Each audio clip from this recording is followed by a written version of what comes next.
Hello everyone, my name is Salman Babu. I'm a researcher in the field of international business and strategy. Today I'm going to start a new series which will be discussing about corruption, corporates and international business. In this series we will have a number of videos which will be linking the corruption with firms and international business. In this first video, I'm going to touch the topics: what is corruption in international business, how it's work in international business, and I'm going to discuss 5 top corruption cases by the corporates which are highlighted by the Transparency International in 2020. Corruption is basically generally defined as a misuse of power for personal gain, and the corruption phenomena is a very complex phenomena which is has been studied by the multidisciplinary subjects like finance, accounting, economics, international business. And this thesis is mostly talking about the corruption in the context of international business. Corruption is divided into multiple types like private, public, petty, grand, organized, and unorganized corruption. And it's also generated from two perspectives. One is on the demand side, the guy who is demanding some bribe. Another is from the supply side, the person who is offering the bribery or some other benefits.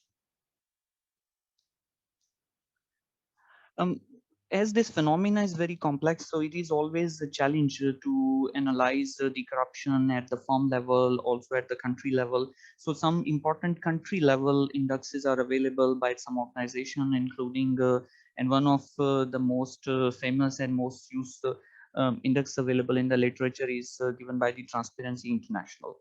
So if you see that according to their recent index, the most 10 clean countries on our left side, and the most high corrupt countries based on the scores on our on my right side. These are the mostly European countries which having a good corruption score, and they are considered as clean countries, and otherwise mostly are the African countries which is considered as having a high level of corruption.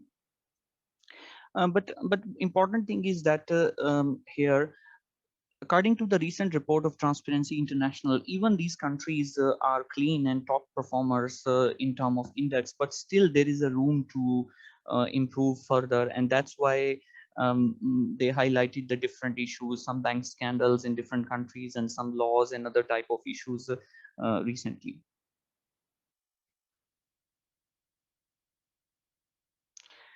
Importantly, when we talk about corruption into international business, it's a very complex and it's always a tension between the corruption and corporates, and also when they're working abroad. There is also a very famous movie which explain this tension and which try to explain how corporates are involved in corrupt transactions.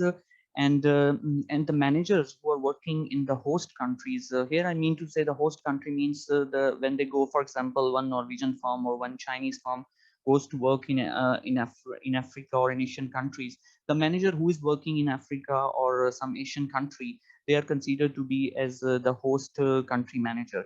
They always consider corruption as a tool to create the competitive advantage in for the firms and achieve the targets or the other type of achievements which is given by the different type of organizations.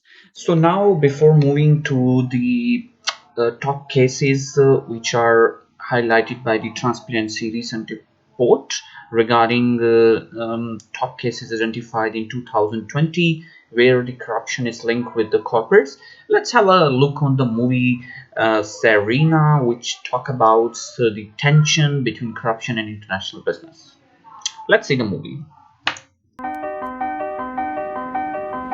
It is illegal to offer gifts, money, or anything of value to influence foreign officials. This is oil business we're talking about, right?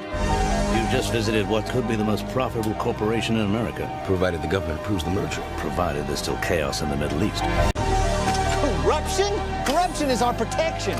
Corruption keeps us safe and warm. Corruption is why we win.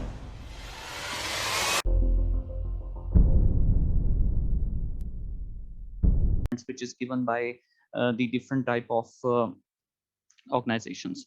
So according to Transparency International, they highlighted the 5 important cases in 2020, which are very high profile corruption cases of the corporates.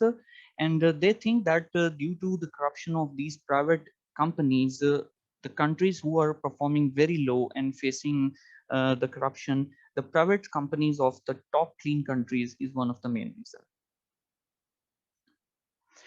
So the 5 top high-profile cases which is highlighted in the related to the corporate, number one is the Airbus, which is a Netherlands company, and have faced is receive a penalty in France about 4 billion US dollar and involved in corruption of around 16 countries. Same is Samlex and Gunvor. These two companies, one is a biometric identification system providing company, another is the trade company, a commodity trading company. They're facing a very high charges, even charges of stand accused of arming for the civil war in some African country through by involving into different type of money laundering and bribing to government official transactions. The last two companies, one is from Canada, another one is from Luxembourg, and these companies are also facing some charges. Some investigations are going on in UK and Italy. One thing is very common in this country, in this scandal, if you see, these companies headquartered in the company in the countries who are very clean, their corruption index is very good, because according to the Transparency International reports, because the government of these countries are performing very well, and when they respond to the different surveys, and the institution is very strong. But when the foreign operations start, the company goes internationalize in some host countries.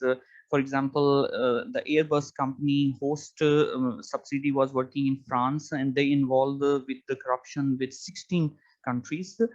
So this is also a challenge for the companies, as well as for the host country managers to deal at the corrupt locations. So here is just we try to explain how these companies like Airbus involved in corruption in China, Taiwan, Malaysia, Ghana, and obviously Samlex is also got involved, and this company is also facing very serious charges, including these two companies together, facing in the same African countries some charges of high corruption. One also got fined, another one is under investigation. Thanks for watching the series Corruption, Corporates and International Business. And in the first lecture during this series, we talk about corruption, what is corruption, and how it's linked with international business, and what are the top 20 corrupt cases highlighted by Transparency International in 2020. Thank you so much.